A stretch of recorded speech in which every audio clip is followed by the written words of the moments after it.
तो हम इसको चीयर भी करते हैं। While playing, we learn to cooperate, share and work together. जब हम गेम्स खेलते हैं तो लोगों के साथ मिलजुल के काम करना सीखते हैं, अपनी चीजें शेयर करना सीखते हैं और टुगेदर वर्क करना भी सीखते हैं। Playing together help develop team spirit, और जब हम सबके साथ काम करते हैं तो ये हमको हेल्प करता है कि टीम स्पिरिट को डेवलप करने के लिए। Tick write the correct option. Now comes tick write the correct option. A national team consists of players from dash of the country. So here comes one state, two states, a particular part or different part. Different parts is the correct answer. So tick a put here. Put a tick here.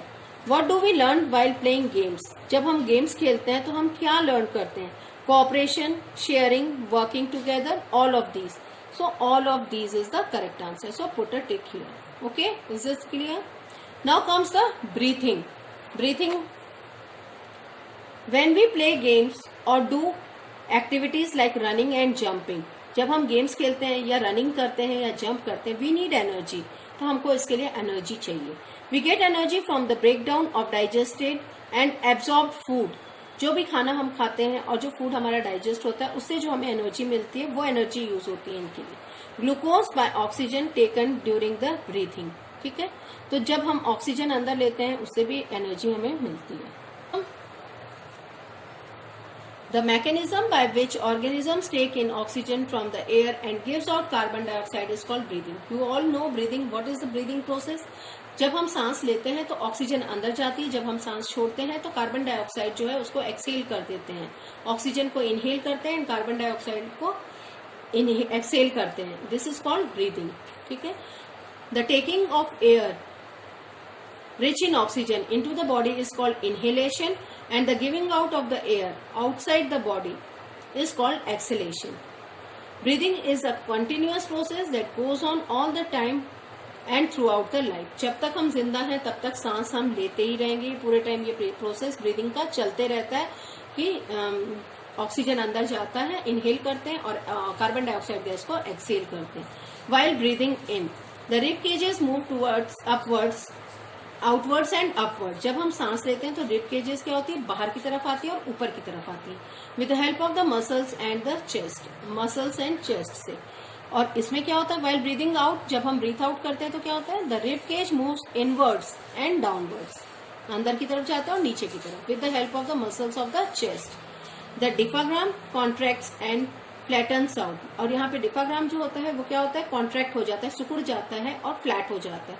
और यहाँ पे क्या होता है, rises up, diaphragm rises, relaxes and rises up. Next the chest expands, chest बड़ा हो जाता है, चेस्ट एक्सपैंड हो जाता है। और यहाँ पे चेस्ट व्हाइल ब्रीदिंग आउट क्या होता है, the chest contracts. Air goes into the lungs, जब हम ब्रीथ इन करते हैं तो क्या होता है, एयर हमारे लंग्स के अंदर जाता है, जब हम ब्रीथ आउट करते हैं तो एयर लंग्स से बाहर आ जाती है, air goes out of the lungs. This is clear to all of you. Now here comes the activities. So here in this diagram you can see we breathe in from here, then the oxygen goes inside. This is a rib cage, upward movement, outwards and upwards, contracts हो रहे हैं यहाँ पे। Same way you can see in this diagram कि breathing in में क्या होता है, breathing out में you can see this rib cage is moving outwards और यहाँ पे rib cage is moving inwards. This you can see. This also here you can see diaphragm contracts and flattens, and here diaphragm relaxes and rises up. ये देखो यहाँ पे नीचे आ रहा है और यहाँ पे ऊपर जा रहा है। So this was the difference. Now comes cooling by blowing. When we have to drink hot milk or soup, what do we normally do? जब हमें कोई चीज गर्म दे देते हैं पीने के लिए तो हम क्या करते हैं, हम मोस्टली क्या करते हैं, फूंक मारते हैं। और फूंक मारने से क्या होता है कि वो ठंडा हो जाता है। We blow out air from our mouth into it. What happens? The milk or the soup becomes cool after some time. ये थोड़ी देर बाद ठंडा हो जाता है। Why?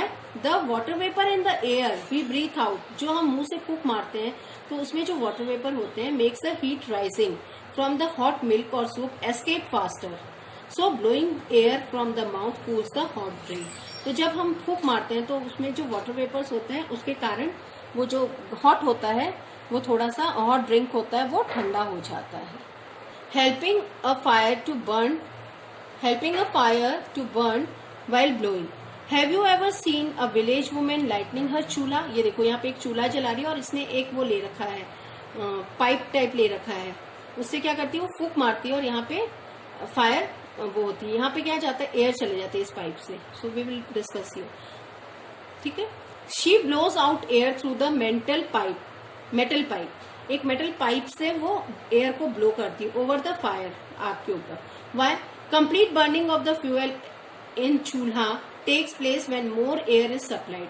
पूरा बर्निंग प्रोसेस कब होता है, जब उसमें एयर जाती है तब तक। More heat is given out and cooking becomes faster. बहुत सारी हीट निकलती है जब हम इसमें एयर डालते हैं पाइप के थ्रू, और उससे कुकिंग हमारी बहुत फास्टर हो जाती है। Instruments played by blowing air from the mouth. और बहुत सारे प्लेइंग इंस्ट्रूमेंट्स हैं, म्यूजिकल इंस्ट्रूमेंट्स हैं जो कि प्ले किए जाते हैं माउथ में से एयर से।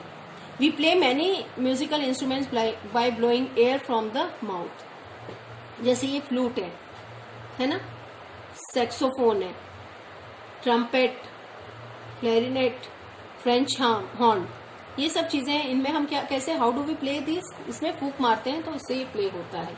Always breathe through the knows.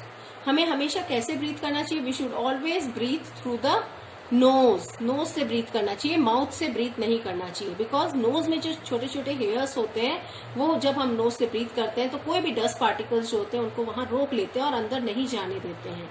और जब हम माउथ से ब्रीथ कर देंगे तो क्या होगा, डस्ट पार्टिकल्स भी अंदर चले जाएंगे और वो हमारे को क्या, हमारे लंग्स को हार्म करेंगे। So let us discuss this. The fine hair in our nose trap the dust and germs in the air we breathe in and prevent them from entering our lungs. तो इसको हमारे lungs तक नहीं जाने देते, जो भी डस्ट पार्टिकल्स होते हैं नोज के हेयर यहीं पे रोक लेते हैं। However, when we breathe in air through the mouth, the air that enters our lungs is not clean. तो जब हम माउथ से एयर लेते हैं तो क्या होता है, वो क्लीन नहीं होती है।